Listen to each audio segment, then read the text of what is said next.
Hi, it's Amy from Amorini Designs, and today I wanted to walk you through the steps for making my nesting travel pouches. These are a super fun, versatile pouch pattern. And the thing I love the most about this pattern is it comes not with one or two or even three sizes of zipper pouches, but it actually comes with 4 different sizes of pouches. And all of the cutting instructions are in a nice handy chart so that you can use it to make your own. This super small pouch I love for hair accessories and small pieces that you don't want to get lost in all of your travels. This medium size, I love it for a makeup bag, but I also like to use it. It's a great size for a pencil pouch or just any kind of utilitarian need that you would have for a zipper pouch. And this larger size is a fantastic toiletry bag. I can fit a full-size bottle of contact solution. I can fit lotions, all kinds of things in here. The thing that I love so much about this project and what makes it perfect for travel and for makeup and things like that is that I show you how to use a laminated cotton for the lining and even the bottom part of the bag. And the reason that I like to do that is it makes it so that they don't get dirty as fast. And if something spills inside, it's easy to wipe out and use. Now, laminated cotton can stain, so it's not like stain proof or waterproof, but it does make it resistant and easier to wipe off. So when you're setting them down on surfaces that maybe you don't trust completely, you can wipe them down when you're done and sanitize them as you like, or it just makes it easy to wipe up and clean up any spills or anything that might happen with your projects. I really like using this extra tall size for a project bag. You can see in this case, I have used a faux leather for the bottom of the bag. And another material that I really like to use as an accent for the exterior of the bags is waxed canvas. You can find waxed canvas online. They take a beeswax and infuse it into the fabric itself. It helps make it water resistant and again, a little bit stain resistant. And it also gives great structure and body to the bags. So I will walk you through all the different things and any kind of tips for each of the different materials that I might have. So we're going to get started with the laminated cotton. It's my favorite material to use, and I use it for the linings on almost all of my pouches. You can also just use regular quilting cotton on the lining if you want. But again, if you're using it for travel and for anything that might be liquid, I really recommend using a laminated cotton just to help keep things a little tidier. The way that you can get laminated cotton, you can find it in the stores. Sometimes you can find it off the bolt. But another thing that you can do is find a product that lets you laminate your own fabric. So this is an iron-on version of a vinyl that you can convert your own fabric into a laminated cotton, or you can get this liquid vinyl. And I've tried both. I actually really like both. The iron-on vinyl is quick and fast and easy. You want to follow the manufacturer's instructions for it. I shouldn't say quick and fast. It does take a while, but it's a little bit more straightforward and a little bit faster to the finish line than the liquid vinyl, but both are possible ways to find your own laminated cotton. And the thing that I like about using those products is it lets you choose whatever fabrics you want. So like in this case, I've used coordinating prints from the same line to create both the accent for the bottom and the lining of the pouch. And I was able to coordinate all of them because I could create my own laminated cotton. It doesn't have to be exactly from the line. You can see here that I have some laminated cotton that I already had on hand, and I just used that for the lining. So it's fine either way, whatever's easier and more available to you. I just had a couple of tips that I wanted to share. Now, I will share some of the tips as we go through the process of things that you need to think about when you're pressing and things like that. But I just wanted to go over a couple of things before we really get started. And the first one is that laminated fabric has plastic on it, which seems, pretty straightforward, but there's some things that make working with it a little trickier. So you really need to pay attention when you're pressing. You want to not hit your iron onto the plastic, onto the laminated fabric.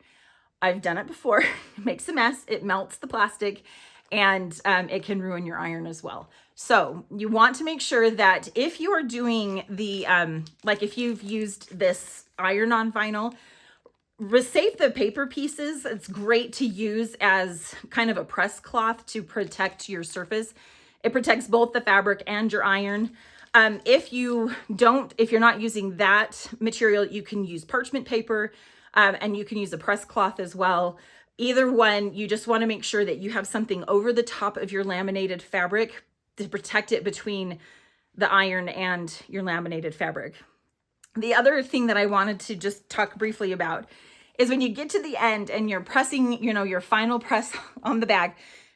And I know this because I did this. So what I like to do is I will fold my bag flat and I will press it so that the cotton is nice and crisp after I've, mangled it by turning it right side out and everything like that. And then I didn't think about it that I had two pieces of laminate next to each other. So even though I wasn't touching, I was putting heat on top where these two were. And then when I went to open it back up, I couldn't because I had fused them to each other. So a couple of tips for avoiding that. One is you can just slide a piece of fabric inside to make sure that they are not contacting each other, that the two sides are not contacting each other. And another tip that I really recommend is if you have an ironing board that has a narrow end, or if you have a smaller pressing, arm or something like that, to do something like that. So slide your pouch over the edge of that narrow end of your ironing board, and then just press one side at a time. And that will really go a long way to making sure you can still open your bag after you've put all of that hard work into it. A couple of other tips that comes with sewing with your laminated cotton. Now, this iron-on vinyl and also the liquid vinyl that you can make your own, they tend to be stiffer and work through your sewing machine.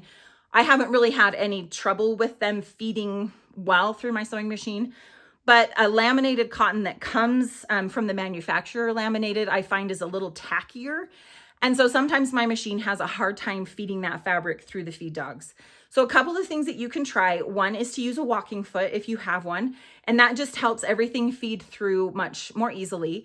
Another option is to take the bottom of your your presser foot from your sewing machine and place just a small piece of matte Scotch tape on the bottom. I use a little pin to poke out the hole where my needle needs to come up and down, but it just gives you a smooth surface, but not a tacky surface, and just lets you feed that laminated fabric through more easily. So if you're finding that your fabric that you're using, the laminated cotton that you're using is having a hard time feeding through, try switching to one of those two things. You can also use a Teflon foot if you happen to have one.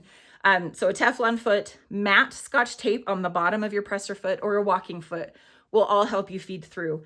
A couple of other tips is if you're putting laminated cotton and a regular cotton together, try having your laminated cotton on the bottom so that the feed dogs can kind of help push that through, and then your top presser foot is just on top of the regular cotton.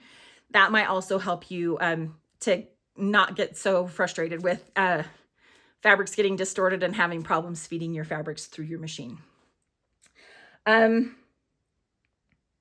was trying to think if there was anything else that I needed to go over.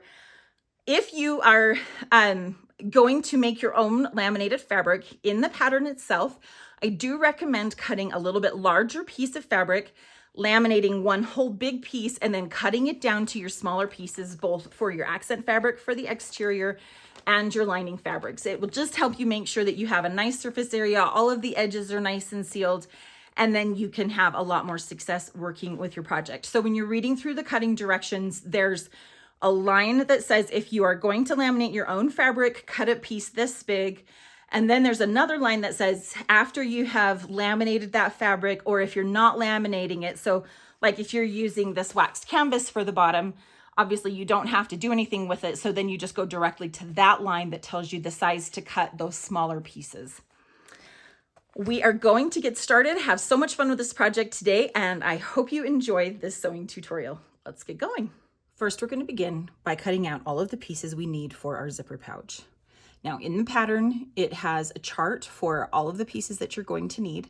And we talked about whether you were going to use a laminated cotton, something like this that's already laminated, if you're going to laminate it yourself, or if you're just going to use a regular cotton fabric for the lining and for your exterior pieces. So depending on if you are going to laminate it yourself or if it's already laminated will determine where you cut from on that chart. So Once you have your fabric laminated, if that's what you're going to do, in this case, I'm also using waxed canvas for the bottom of my bag. So I will have cut out the accent piece for the front, the main piece of my front, my lining fabrics, there should be 2 of them, as well as my pieces for my D-ring strap and my zipper tab. You're also going to need a zipper, and you will need fusible fleece for the exterior of your pouch. All of those measurements are included in the pattern. Now that we have all of our pieces cut, we're going to begin assembling our project. Now I find it's easiest to kind of work in phases. So we'll do a little bit of sewing, we'll go to our ironing board, do some work there, then we'll go back to our sewing machine instead of bouncing back and forth between all of the things. So the first step that I usually follow when I'm doing this is I'm going to take my main fabric for my exterior piece and my accent piece for my exterior, and I'm going to sew them together along the bottom. Now, this floral print doesn't have a specific top or bottom, and so you can kind of just pick however you want it to go. If you have a directional fabric, you want to make sure that it's placed right side up for you. And then you're going to take your accent piece and you're going to line up the top of your accent piece with the bottom of your main piece. Now, if you are not using a directional fabric for your bottom either, like in this case, it's a solid, then it really doesn't matter. There's no up or down. But if you are using a directional piece, the top of your accent piece gets lined up with the bottom of your main piece. And then you are going to sew along that seam using a 1/4 inch seam allowance. Now, one tip if you are working with waxed canvas is to put your canvas on top and your fabric, your cotton fabric on the bottom.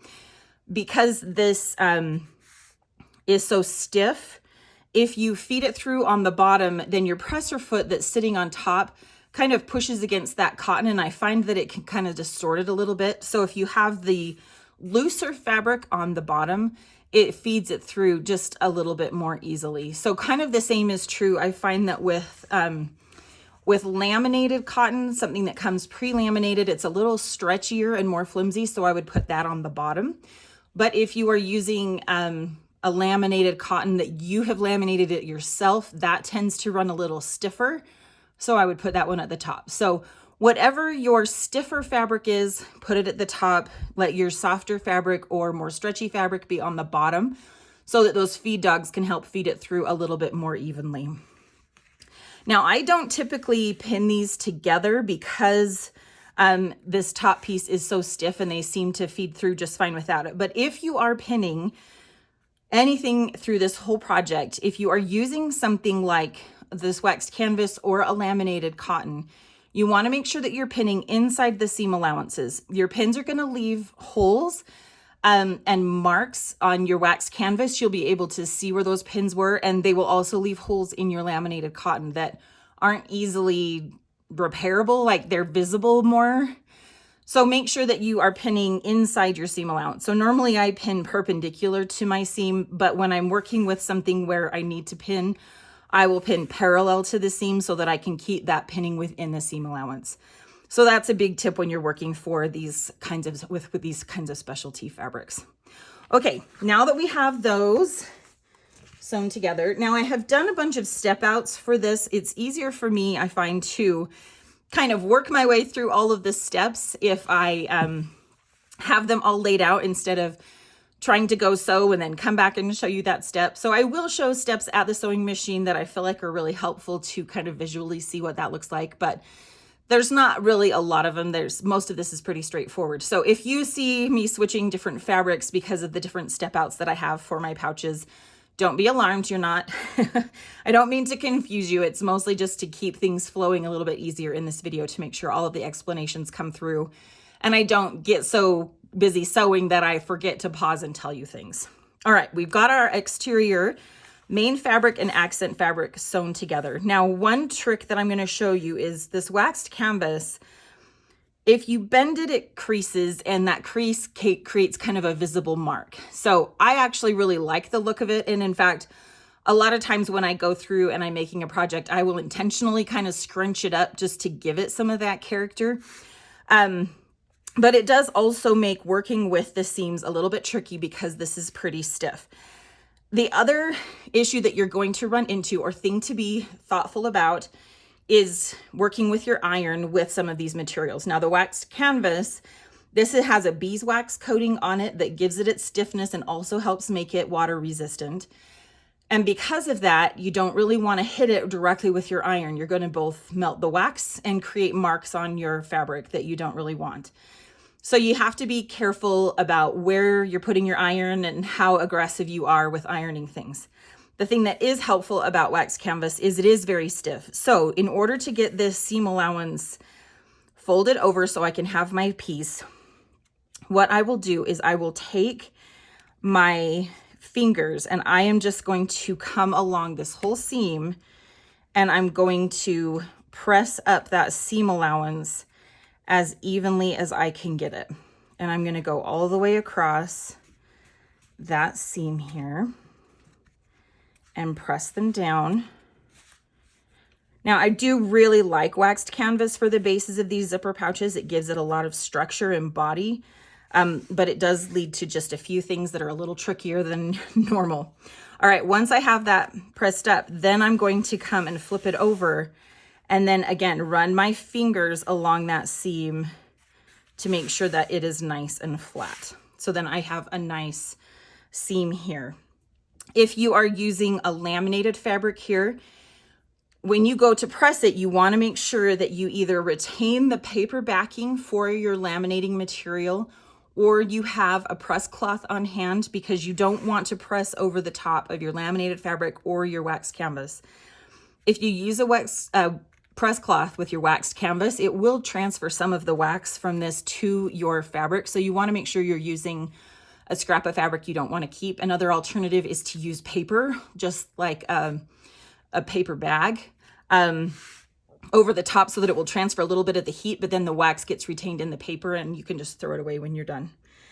Once you have your seams pressed, however you need to press them, so I'm just going to show you for an example. If this was laminated cotton or whatever, I would take this to my presser or to my iron and I'm going to cover it with a press, this is going to be scrap fabric or just a press cloth or something. And then I'm going to bring my iron up to that seam, but not on top of that seam. And then I might just slightly press a little bit if I need to on that seam, but otherwise I'm not going to worry about it. Once you have your front and back sewn together and that seam straightened out and pressed, then we're going to fuse our fusible fleece to the wrong side of our exterior pieces. So in this case, I have my front and top sewn together and I've pressed out that seam. Now I'm just going to fuse my fusible fleece to the top piece, this cotton piece, and I'm going to leave it loose on the bottom because I don't want to put enough heat on here to melt this glue. Sometimes what I will do is I will go ahead and cut my fusible fleece a 1/4 inch longer than is called for in the pattern, so higher here, so that this comes all the way to the bottom of this piece. We're cutting it shorter to keep the fusible fleece out of the seam allowances. However, because we cannot fuse the fleece to the waxed canvas, and honestly, even the laminated cotton, you can fuse it from the wrong side, but you still have to be careful about how much heat you're adding to it and stuff. And it doesn't fuse super great. So sometimes I will cut this a little bit longer so I can attach it here. Either way, I don't find it creates too many issues. And I like to keep it a big enough piece so that it does come down over the bottom of the pouch, just to give it a little bit of stability and it holds up the top of the pouch nicely. But really, you could just do fusible fleece over the cotton and not worry about this.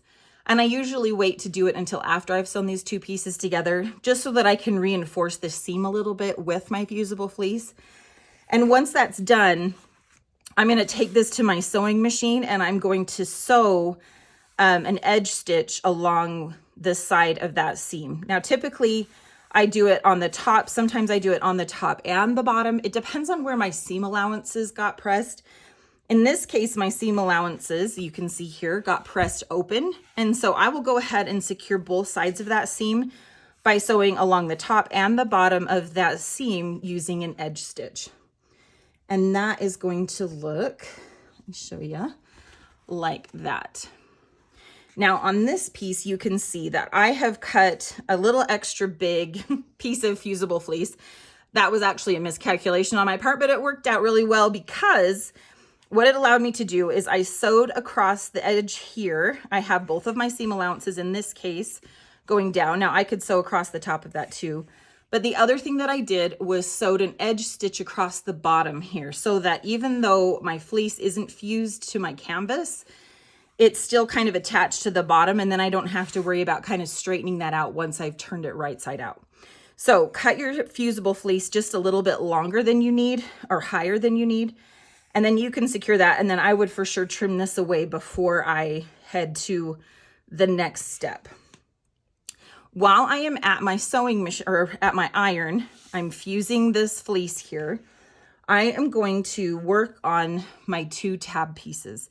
So you're going to have one that is wider than the other. Both pieces you are going to take, you are going to press in half along the 3-inch side. Then you will open that up and you can see that there's going to be a crease there, especially if you're doing this with your iron. You will take both edges and bring them in towards the middle and press those, refold that first crease and press it again. And that is going to create a fabric piece where both raw edges are tucked into the middle and you have folded edges on both sides. One side will have 2 edges, one side will have 1. And then you're going to do the same thing with your narrower piece. So both of them will have the insides tucked in. Then you are going to take on your longer piece, which was your wider piece, and you are going to sew along both edges using an edge stitch. On your narrower piece, what you are going to do is fold it. You're going to reverse this crease that you created, your original crease, and line up your 2 raw edges. So you have your 2 raw edges and a fold on one side and your 2 folds on the other side. Then you're going to sew down each of these short sides using a 1/4 inch seam allowance. That is going to look like this. I'm going to trim away my seam allowances on the inside corner, so where these raw edges are. And then you are going to take and turn this right side out. So this side that has the 2 folds, I slide my finger in there. I will fold over one of the seam allowances and I'm going to turn it right side out. And then I'm going to repeat that for the second side. And then I'm going to grab a turning tool and I'm going to push out those seam allowances in the corners so that I end up with a nice rectangular piece. I will take that and press it really quick, and then I'm going to set that aside. This is going to become the tab of our zipper. So what I usually will do when I'm working at my iron to fuse the fleece to my fabric, once I have my front and back for my exterior sewn together, I will fuse the fleece and I will do this pressing here. And then what I like to do is use sewing these edge stitches and these 2 side seams. I use that as kind of a leader ender as I'm sewing different steps so that I can kind of get, I don't have to start and stop my sewing all the time. If that is kind of confusing to you or you don't want to have to worry about remembering to add in those steps, just go ahead and do your pressing. And then when you go to your machine to do your top stitching on the seams of your exterior pieces, then go ahead and do all of the sewing for these 2 pieces. And then you're just going to set them aside until we get to that step in the assembly. Okay, once we have our tabs pressed and set aside, now we are going to add our zipper to our zipper pouch. To add the zipper, we're going to start with one of our exterior pieces. Now, if you have one that you've kind of created a feature or an accent on, make sure you grab whatever the front piece is going to be for your zipper pouch. we're going to, I find it's helpful to use a cutting mat or a ruler or something because you're going to be measuring part of the zipper. And so lay it down on top of your cutting mat or something. And the other thing that I find is helpful is to go ahead and open up the zipper tape just so that you have one loose end that you're working with and you're not having to worry about the pull. It's moved out of your way. You're going to begin by lining up one end. So you're going to take your zipper tape and you're going to put it right side down on top of your fabric piece. So you can see my zipper pull is facing down. So I know I have the wrong side up, right sides together on my zipper and the front of my pouch. Now I'm going to line up the loose end of my zipper here, and I'm going to fold up that loose end or that very end of the zipper tape, and I'm going to pin that into place. All right. Had to get a pin. Now we're going to pin it into place.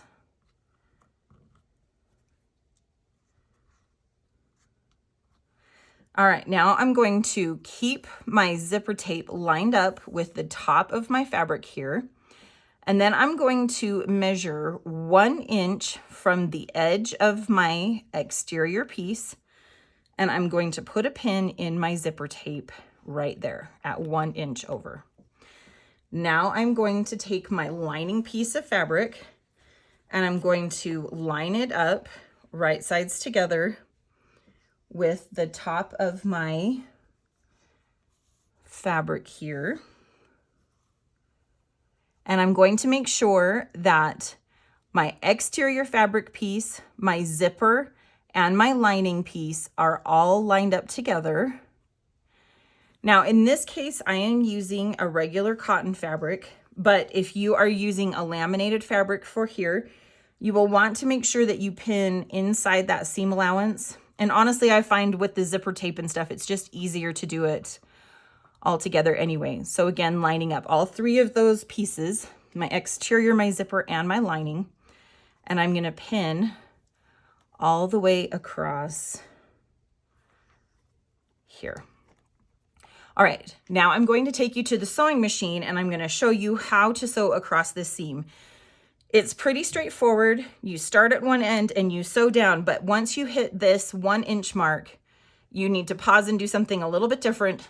So I'm going to take you to the sewing machine and then we'll meet you back here.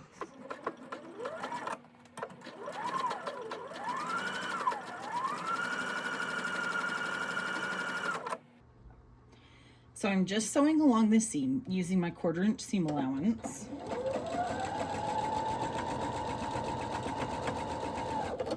Now I am just using my regular 1/4 inch foot. You could swap out to a zipper foot if you like. I don't really find that it's necessary, but if you like it, then you can. What that allows you to do is to not have your zipper or your presser foot running over the top of your zipper. But especially if you're using a nylon coil zipper, it doesn't interfere too much, and I haven't had any problems.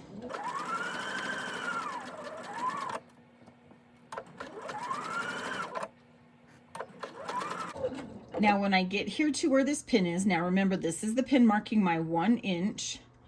I'm going to keep my pin there so I know when to stop. I want my needle to be in the down position.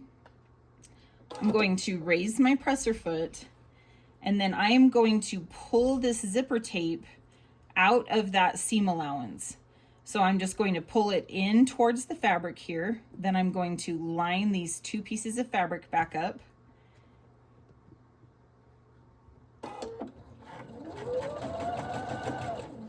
And I want to keep that zipper tape out of the seam as I sew the last part of that seam in place. So then you can see I have my seam done, but this last inch of my zipper tape is free from that seam there. Okay, now that we have our 2 pieces sewn together, we're going to take it to our ironing board and we are going to press both sides away from the zipper. Now, this piece of fabric right here has been coated with a liquid vinyl. So I can't hit it directly with my iron. So again, I'm going to use a press cloth or some other kind of fabric. So I'm just going to grab a piece of fabric here just to show you what that looks like. Usually what I will do is cover it with the piece of fabric, and then I will pull on the bottom of this fabric just gently, not trying to distort the fabric, but just to give a little bit of tension, pulling that fabric away from the zipper. And then I will hit that with my iron to press it down. Then once that's pressed, I will flip this over and again, pull away from the zipper. And sometimes I will even run my fingers along that zipper to pull that zipper out of the seam allowance. Hit this again with the iron, again, making sure that if you are using any kind of laminated or canvas fabric for your accent on your exterior, in this case, this has some liquid vinyl on it, make sure that you cover up that piece with your press cloth before you hit it with the iron so that you don't inadvertently melt your vinyl or get wax on your iron by inadvertently hitting it with your hot part of your iron. Once you have both of those pressed, now it's time to add the second piece of our zipper. So we're not going to top stitch this yet. We will do that at the very end. That's a little bit different than a lot of pouch making routines that you do. Okay, so when you are working with a laminated fabric or whatever, I want to be able to sew into my fabric along this same seam. So what I'm going to do is for the second side, I'm going to start with my lining fabric instead of my exterior fabric lined up. I'm going to place this already sewn piece, lining ends, sides together, and I'm going to make sure that I'm lining up the two ends of my fabric pieces so that they're lined up right on top of each other. And then I am going to line up my zipper tape with that edge of the lining fabric. But again, I want to make sure that these two metal tabs on my zipper here are lined up. So I'm going to adjust my fabric just a hair. I'm going to adjust my zipper just a hair and make sure that those two pieces are lined up. And then I am going to fold up the end of that zipper tab again, just create a 45-degree fold in there. And I'm going to stick a pin in it.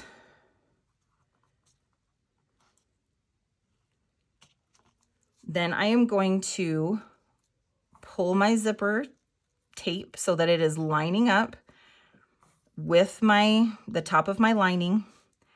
I'm going to line up the edge of my fabric here with just a marking on my mat, measure 1 inch over, and then put a second pin in my zipper tape. Then I'm going to repeat the same steps. I'm going to put the top of my exterior piece, line it up with the top of this lining piece and with my zipper tape. And I'm going to make sure that all 3 layers, again, are all lined up, my lining, my zipper tape, and my exterior piece. And I am again going to pin through the seam allowance there. So you might find that as you put one pin in, then you have to kind of come back and readjust. So I usually find that 3 to 4 pins is helpful just to keep everything lined up. Then you're going to take this to your sewing machine and you're going to repeat the same sewing steps. We're going to start at this end, sew to our 1 inch pin. Then we're going to pull out the zipper tape out of that seam and continue the rest of that seam. I sometimes find it helpful to pull this free end all the way out of my way so that I'm just working with these 2 pieces, just to make sure that I don't inadvertently catch any of this inside of that seam as I'm sewing across. Once we have that seam sewn, we're going to take it back to our ironing board. We are going to press the 2 sides away from each other. And now it's time to start to put our bag all the way together.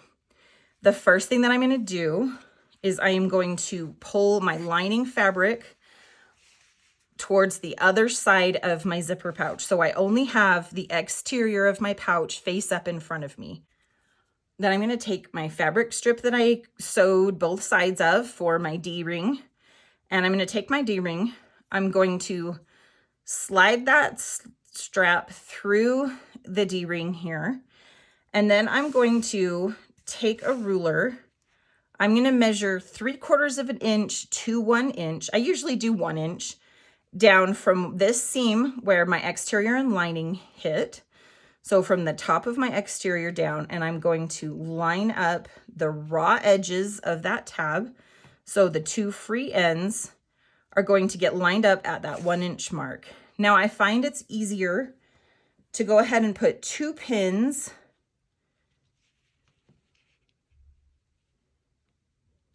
and it's you're pinning through quite a lot of fabric here. So let me show you that again. I'm going to put 2 pins in here, and I'm trying not to let that seam get distorted or move that fabric at all. But you're actually pinning through about 9 to 10 layers of fabric there, so it might be a little bit stiff. But I find that 2 pins helps keep it so that when you get to sewing at this point, if you only have 1 pin, you might find that that's going to twist a little bit, and then your strap here for your D-ring will look a little bit crooked. So in order to keep it straight, I keep those 2 pins in until I get my presser foot all the way up and on top of this bulk right here, and then I will pull out the pins. And I will show you that step when we get there at the sewing machine. So once you have your D-ring pinned into place, the next step is to take the free end of your zipper and fold it over and pin it out of the way. So you want it pinned to the exterior of your pouch here, but you want to make sure that it's out of the way so it's not going to get caught in that seam allowance. Now, if you have a zipper that is extra long, you may want to consider trimming off part of it and folding it over so that you don't have quite so much bulk, but it's not necessary to do it on this one. Once you have those 2 things pinned into place, now we're going to bring our 2 exterior pieces right sides together. At this step, I like to open up that seam here and make sure that I'm lining up the seams where my exterior accent piece meets my exterior main piece. So I'm going to make sure that those 2 pieces are lined up well. And then I am going to actually put a pin right there to keep that secure where those 2 meet. And then I'm going to come around to this other side and do the same thing. I'm going to line up those 2 seams and the edge, of course, here. And then I'm going to put a pin in it to make sure that they stay lined up as I sew around my pouch. Once I have those 2 seams lined up, then I'm going to go ahead and add pins around the rest. Now, again, in areas where I don't want to have my fabric pierced with my pin, I'm going to pin it in the seam allowance.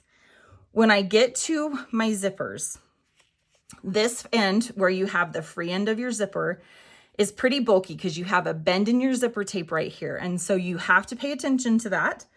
I'm going to fold the seam allowances towards the lining fabric on both sides of my pouch here. So I don't normally pick it up, but just to show you, I have both of those seams pressed towards the lining, folded towards the lining. And then I'm going to make sure that those 2 seams are lined up with each other. And then I am going to kind of fold and pinch that zipper tape so that it's a little less bulky. And I'm going to put a pin right through those seam allowances to make sure that they stay lined up. And then I'm going to repeat the same thing for the other side. Fold my seam allowances towards the lining. Make sure that those seam allowances are lined up with each other, and then put a pin in it.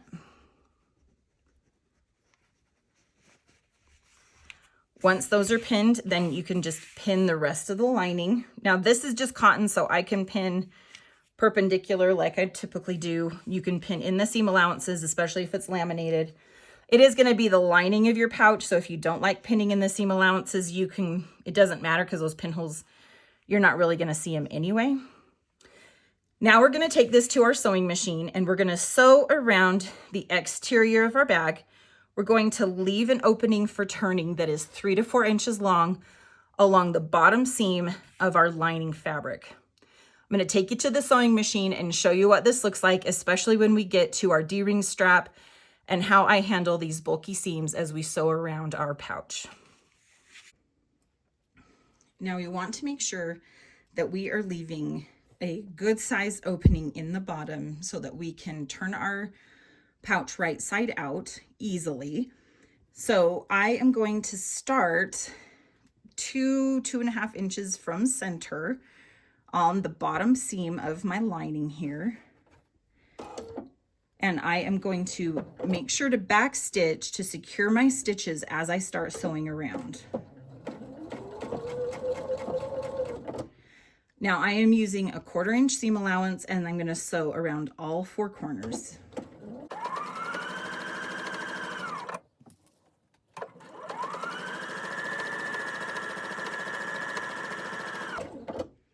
As I come to this seam where the exterior and the lining meet, I have these seam allowances here, and I also have that zipper tape, that's folded under right here. So I'm going to slide my finger inside here and I'm going to push that zipper tape as flat and far out of the way as I can. I want to make sure that my seam allowances, especially the seam allowance underneath, didn't get pushed forward as I was sewing. So I'm going to make sure that both of my seam allowances are again pointing towards my lining here. And then I'm going to just slowly come up. You may find that you need to raise and lower your presser foot a little bit. And again, I'm going to keep trying to keep that zipper tape out of my way. And I am going to sew right over that seam.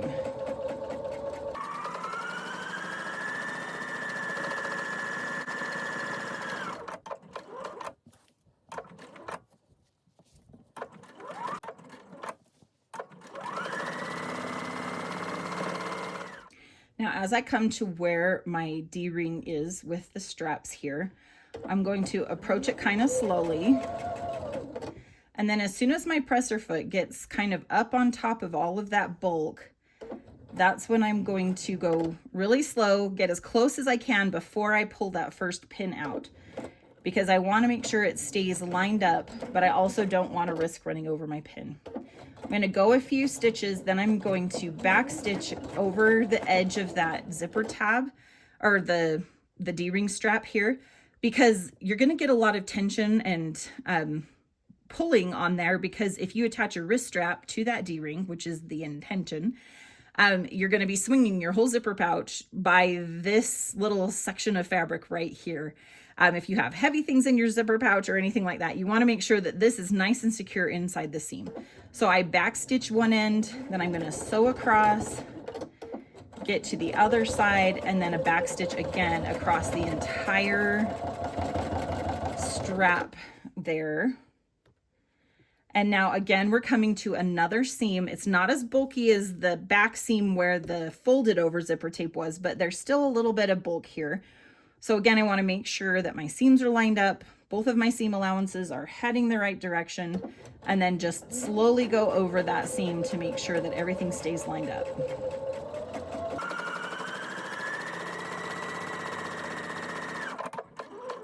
When you get to this final side, we're coming back to the bottom of our lining here.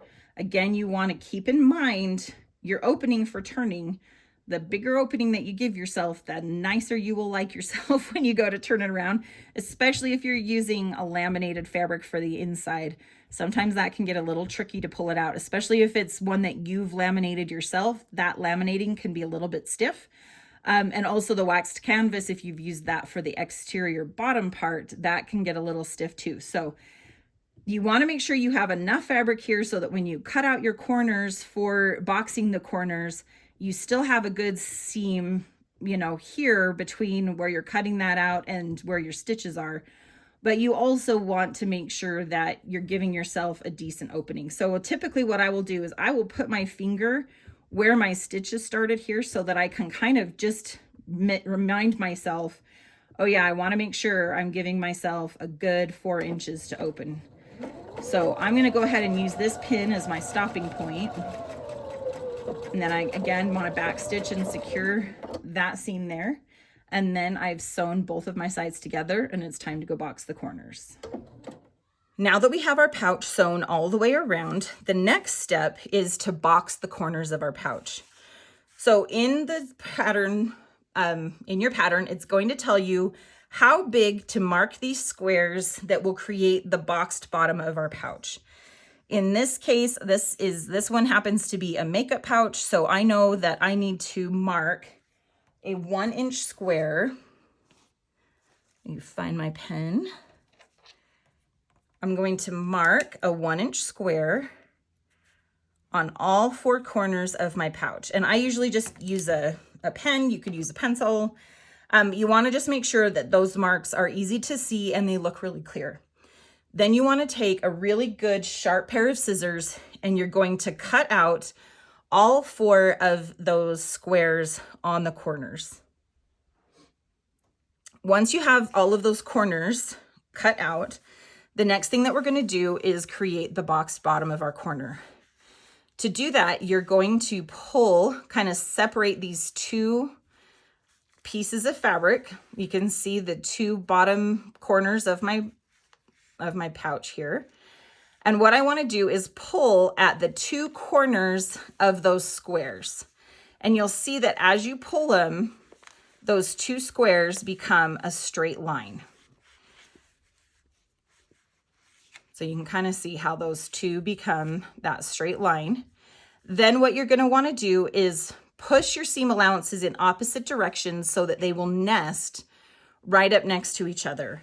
Now, the reason that I already sewed one down here is because your first corner, it doesn't matter which way you push those seam allowances.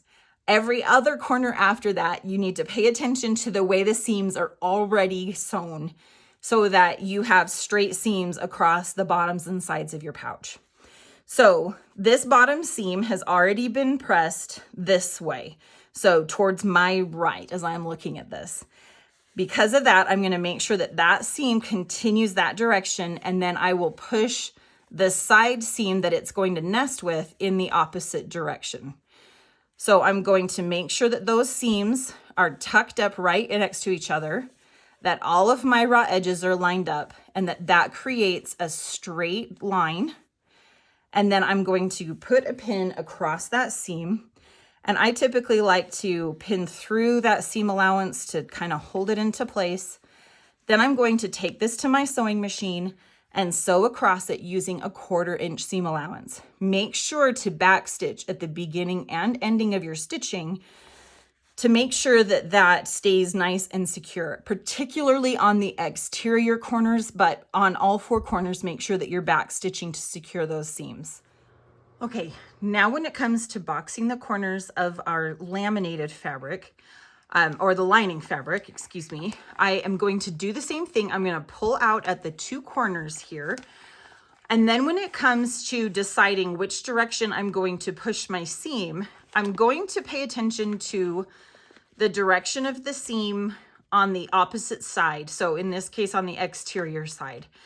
When I have my bag turned right side out, the lining is going to be inside the exterior. And so I want these 2 seams to nest.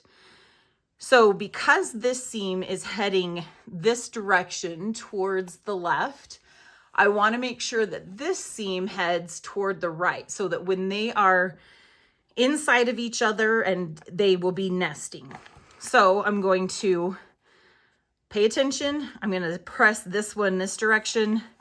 Again, press the opposite one in the opposite direction. Make sure that those 2 seams are nesting. Make sure that edge is straight. And then I'm going to take a pin and put it in that seam. And then I will repeat for the final side. Then we are going to turn it right side out through this opening in the bottom. Now, it's a little bit tricky if you're working with laminated fabric to make sure that you are pulling it out well. And also if you're working with a waxed canvas on the bottom, it's going to be really stiff to pull through the opening that you've left in your lining. Go slow. Make sure that you are just easing a little bit at a time. Don't pop the seams and the securing stitches that you've sewn in this opening. Make sure that you just gently work it a little bit at a time. I promise it will all come out. If you are concerned about it, make sure that you leave yourself a more generous opening when you are sewing all the way around. You will thank yourself for it later. Now, one other tip before you start pulling this out through the opening in the lining is to first reach in and pull out the pin that you have left for your zipper. So in this case, you can kind of see where that pin is. So I will reach through this opening and I will pull that pin out. That will make it much easier. Once you have it pulled right side out, you're going to fold under the seam allowances of that opening and then sew across it just using an edge stitch. Make sure again that you're securing those stitches using a back stitch. Once you have that done, then you are going to push the lining inside the exterior of the bag.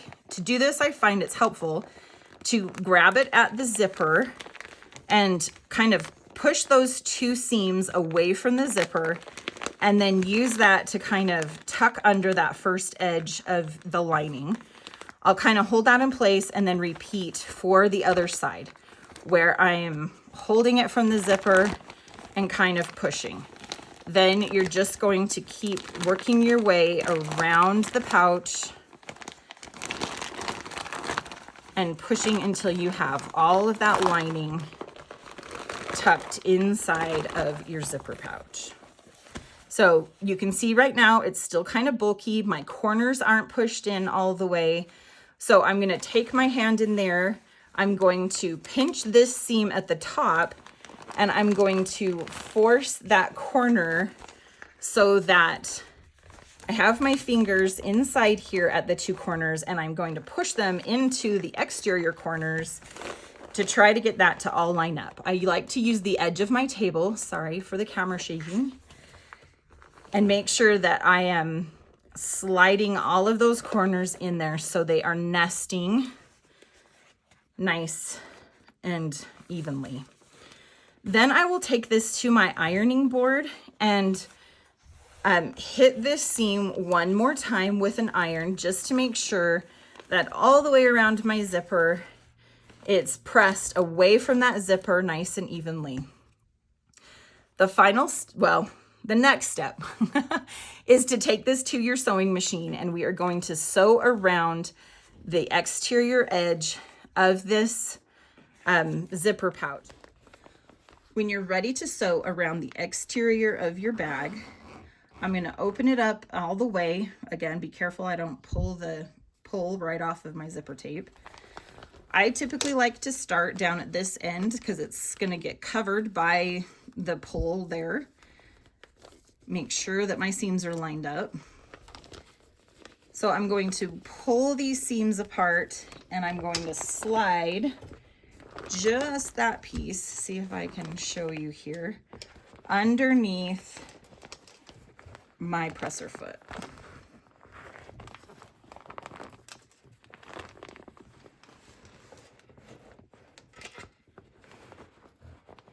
Now I'm going to use an edge stitch, so I will use the inside of my foot here that kind of creates 1/8 of an inch. I'm going to bring down my presser foot here to kind of hold it in place, and then I want to make sure that the rest of the opening of my zipper pouch is well out of the way. So I will reach my fingers under there and make sure I'm only sewing through an exterior and lining piece as I'm going around. So I'm going to take a few stitches. If your sewing machine has the option to leave it in the needle down position, I find that super helpful here. If it doesn't, as soon as you stop stitching, get your needle back down And then you're going to just adjust your fabrics a little bit. Make sure that it's pulling away from the zipper tape. You have your lining on the other side. Nothing else is getting fed underneath there. Take a few more stitches. Now I can see that I'm coming across a crease right here because I only have so much room in the opening of my pouch. So again, make sure your needle is down, and then I'm going to pull more of that opening so that it's out. Make sure that I've pulled it away from my zipper tape. Make sure my lining isn't folded under. Make sure I'm not pulling anything that I don't want sewn, and then just keep working my way all the way around the bag.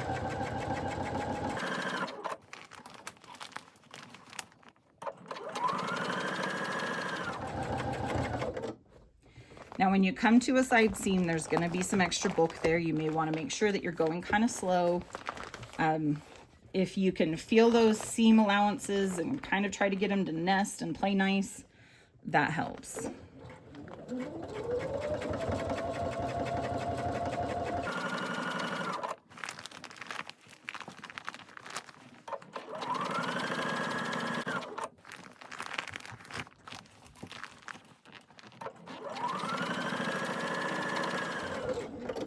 Now I've come back to where I started my stitching. So I'm going to sew over my initial stitches, and then I'm going to back stitch to secure both ends.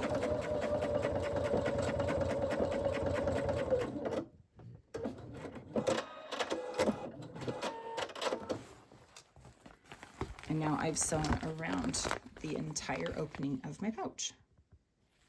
Now that we have the whole thing sewn, the last step is to add our tab to the free end of this zipper. Now, this is especially important if you have used a zipper that is longer than necessary. So in this case, I have this metal tab here, and that's going to stop my zipper pull from pulling all the way off. But if I have used an extra long zipper here, so for example, this one, I don't necessarily want this much zipper tape. And actually you can see here that I've already trimmed this because this was an extra large zipper. I just happened to have a bunch of super long zippers and I wanted to use one up instead of buying a new one. So I've already trimmed off the edge of the zipper. If I were to pull this tab, I could pull my zipper pull all the way off of the zipper tape. It is possible to get it back on, but I find super annoying. So if I can avoid it, I try to. But I also don't want to have to worry about never being able to, about accidentally getting my pull pulled off of my tape. So it's really important, especially on one that you've trimmed the zipper, to add the zipper tab. On ones like this, where it's not that long of a zipper, you know, you could just leave it like this and not worry about it. But I do like to have the zipper tab. I feel like it just adds an extra little accent piece to it. So what we're going to do is I typically like to cut off that metal tab just so that I don't have to worry about sewing it or accidentally hitting it with my needle when I'm sewing it down. So what I will do is just take a pair of scissors and I'm going to trim this one off. Now, if you have a much longer zipper, so for example, if I was doing it on this one, then typically what I will do is I will just take my tab that I'm going to sew on here, and I will just kind of decide how long I want my pull or my extra zipper tape to be. So typically what I will do is kind of line up the edge of my zipper tab with the edge of the pouch here, and that's where I will cut it off. You can totally make your extra zipper tape as long or as short as you like. So I am just going to, on this one, trim straight across just to cut that metal tab off. Then I am going to take my tab here and I am going to slide the zipper tape inside of that tab. And let me see if I can angle this so you can see. But I am going, it's hard to lift it up and try to slide it in. I'm going to slide my zipper tape on top of those seam allowances so that that seam allowance gets kind of tucked underneath it. So I don't know if I can lift this up and show you. So I have it slid in there on top of both sides of those seam allowances. So again, I'm going to use 2 pins to hold this in place, just so that I don't have to worry about it going crooked on me as I begin to sew. And then you can sew either just straight across this line here where your zipper tab is on top of your zipper tape, or you can sew all the way around the whole tab. Just, it's a matter of preference and look. Make sure that you, again, secure your stitches so that those don't come off. And once you have your tab sewn on, you're actually done with your zipper pouch. I hope you've enjoyed making these pouches with me today. It's such a fun pattern, this nesting travel pouch, with all the variations that you can do, whether you're making your own travel set, which this is my own set that I love and use all the time. You want to make an extra tall pouch and have a project bag. And I wanted to say this project bag is super handy. You can put up to an 8-inch embroidery hoop in here. It's also fun to make a coordinating needle book, which I also have a video tutorial for how to make. And I keep all of my sewing supplies, and then I can keep the whole project and all the pieces that I need in one handy pouch. Or changing out the fabrics to create lots of different personality and lots of different interest. It's such a fun, versatile pattern. If you've enjoyed this tutorial, I hope you will subscribe to my channel and like this video. All of the patterns and all the materials that I have talked about will be linked in the description below. Until next time, happy sewing, my friends.